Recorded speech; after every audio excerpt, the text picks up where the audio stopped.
So it's not only numerical RTA you can do in Whitson Plus now, you can also do analytical RTA. And what is analytical RTA? Well, that's kind of workflows where you leverage the so-called square root of time plot, some people call it the specialized plot, to then resolve a root k estimate or a so-called LFP estimate or linear flow parameter estimate, and also get some estimates of your tank sizes, at least inside of the SRV.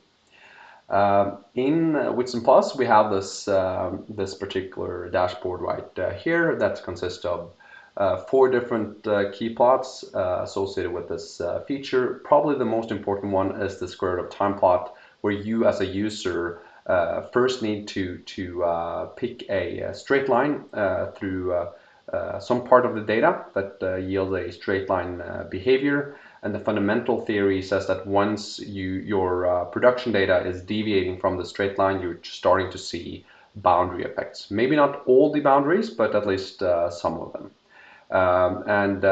The second job is then to drag this line right here, which is just a way for you to pick the so-called time to enter linear flow. So you see this parameter up here to the left, that once I drag this back and forth, this date is changing dynamically.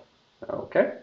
Another thing that we've implemented here, which is kind of neat, is this point right here, which is just indicating the saturation pressure. So when your well is actually dropping below the saturation pressure.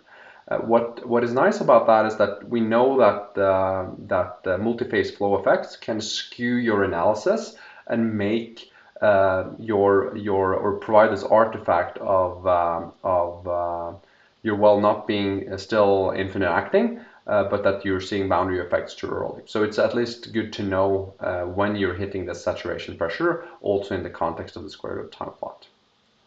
Okie doke. So once you've done that, then before the time to enter linear flow, you're typically using these analytical equations for linear flow. They're very well derived.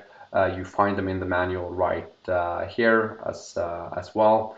And then after the time to enter linear flow, what is typically done is that people are using some kind of an empirical forecast.